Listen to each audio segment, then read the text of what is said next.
Question tags అంటే ఏంటి? Short questions. వాటిని మనం స్టేట్మెంట్ ఎండ్‌లో యూజ్ చేస్తామనమాట. ఒకవేళ పాజిటివ్ స్టేట్మెంట్ ఉంటే నెగెటివ్ క్వెషన్ ట్యాగ్ ఇస్తాం. నెగెటివ్ స్టేట్మెంట్ ఉంటే పాజిటివ్ క్వెషన్ ట్యాగ్ ఇస్తామనమాట. పాజిటివ్ స్టేట్మెంట్‌కి నెగెటివ్ క్వెషన్ ట్యాగ్ ఎలా ఇవ్వాలో నేర్చుకుందాం. For example Swathi is very kind.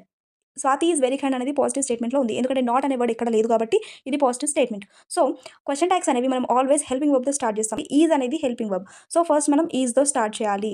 So, negative question tag frame చేయాలి కాబట్టి హెల్పింగ్ వర్బ్ తర్వాత నాట్‌ని యూజ్ చేయాల్సి ఉంటుంది. Is not.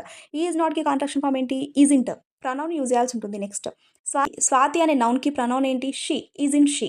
Swathi is very kind. Isn't she. And then last question mark use చేయాల్సి ఉంటుంది. నెక్స్ట్ ఒకవేళ స్టేట్మెంట్ అనేది నెగిటివ్‌లో ఉన్నప్పుడు పాజిటివ్ క్వెషన్ ట్యాగ్‌ని ఇవ్వాల్సి ఉంటుంది. For example you are not a student. ఇక్కడ నాట్ ఉంది కాబట్టి ఇది నెగిటివ్ స్టేట్మెంట్. దీనికి పాజిటివ్ క్వెషన్ ట్యాగ్ ఇవ్వాలి. సో, క్వెషన్ ట్యాగ్ అనేది ఆల్వేస్ హెల్పింగ్ వర్బ్‌తో స్టార్ట్ అవుతుంది. ఈ స్టేట్మెంట్‌లో హెల్పింగ్ వర్బ్ ఏంటి? ఆర్ అనేది హెల్పింగ్ వర్బ్ ఉంది. So, are. నెక్స్ట్ యూ అనే ప్రొనౌన్‌కి సేమ్ యూనే రాయాల్సి ఉంటుంది. Last question tag. Thanks for watching.